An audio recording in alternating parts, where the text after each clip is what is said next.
هذا واحد من ارخص المطاعم المتخصصه في التشيكن كريسبي، وهذا المطعم هو فرع من عده فروع اللي كاينه في مدينه الدار البيضاء. هذه غتكون سلسله مطاعم مجهوله اللي غادي نجربوا فيها اكثر حاجه المطعم كيتميز بها. الا زوينه غادي نقول لكم فين كاين، ولا ما كانت زوينه غادي ندير بحال ما جربتهاش. وهذا هو الجزء الثامن. المطعم ديال اليوم كيقدم اطباق الدجاج المقرمش ولي برجر وحتى لي طاكوس، وانا خليتهم هما يختاروا ليا باش التقييم ديالي يكون ايجابي وما نظلمهمش. دير ديك جيم الزوينه ديالك وبارطاجي الفيديو باش يستافدوا اكثر عدد من الناس. ما نطولش عليكم ونمشيو نجربوا اول حاجه، واللي كانت سالاد لاكانيادا اللي كان فيها الشاركوتري والطون واللانشون والبيض مسلوق والمايس ومطيشه والخس والفرماج محكوك. سالاد كان كلشي فيها طري وجديد، كتحس من طريقه التقديم بحال انت اللي مصوبها بايدك. وكيجي معاها المايونيز اللي كانت فيه واحد النسبه ديال الثوم اللي ما كتكونش مجهده، والمذاق ديالها مقبول. الثمن ديالها هو 30 درهم، وغادي نعطيها في التقييم 8 على 10.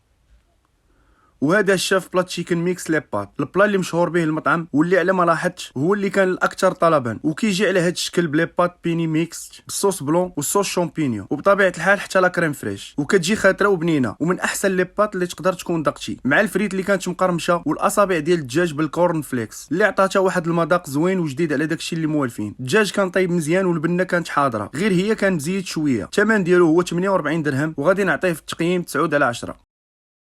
وهذا طاكوس لاكانيادا اللي كان فيه قطع الدجاج المقرمش مع الفريت والفرماج، وبطبيعه الحال الصوص اللي كتكون على حسب الطلب. الحجم كان مزيان والمذاق كان بنين، غير هو كيجي ناشف شويه، وكنت كنفضل كون كانوا كيديروه بصوص فرomاج عوض القطع المربعه، ولكن كيعطيو معاه صوص زايده باش نتفاداو هذا المشكل شويه. الثمن ديالو هو 30 درهم، وغادي نعطيه في التقييم 8 على 10.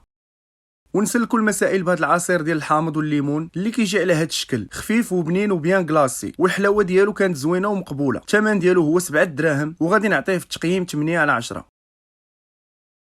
وكيف ما كتعرفوا العلاقه ديالي مع البرجر، ما يمكنش نشوفو ما ناخذش الاحسن. وهذا البرجر سميتو كريسبي برجر، وكيجي على هذا الشكل بجوج اصابع ديال الدجاج مع الخس والمطيشه ودوائر البصل والفرماج وصوص برجر. البرجر كان بنين والحجم ديالو مزيان مقارنه بالثمن. والمشكل اللي كان هو البرجر كان ناشف، وعوض ديك القطعه ديال الفرماج اللي في نظري ما كان عندها حتى شي دور، كانوا عوضوها بصوص شيدار اللي تقدر تحول البرجر من هذا المستوى لمستوى اخر. الثمن ديالو هو 30 درهم، وغادي نعطيه في التقييم 7 على 10. وخا يستاهل اكثر، غير هي خاصهم يزيدوا يخدموا عليه.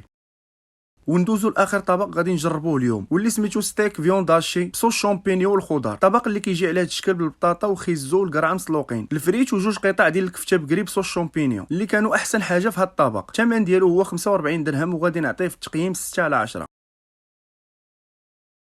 المطعم ديال اليوم وكيف ما قلت لكم هو فرع من عده فروع بالدار البيضاء، واللي الاختصاص ديالهم هو الدجاج المقرمش. عنده قائمه كبيره فيها المشويات والساندويتشات والعصائر وحتى الحلويات. هذا الفرع واخا كان صغير ولكن كان نقي والخدمه كانت ممتازه. واحسن حاجه بجانب الاثمنه اللي كانوا مزيانين هي واخا المطعم كان عامر ما تعطلوش عليا، وهذه ميزه ما كايناش كاع المطاعم. تقييم التجربه هو 8 على 10، وكنصحكم تجربوها. المطعم سميتو لاكانيادا، وكاين في شارع بوشعيب الدكالي حي الفرح مقابل مع جردة الدريسيه. غادي نتسناكم تكتبوا لي لتحت شكون جرب هذا المطعم واشنو الراي ديالكم فيه، وتقولوا لي اشنو تبغيو نجرب ثاني في سلسله مطاعم مجهوله. كان معكم اشرف من صفحه اشرف هلاك، وتهلاو.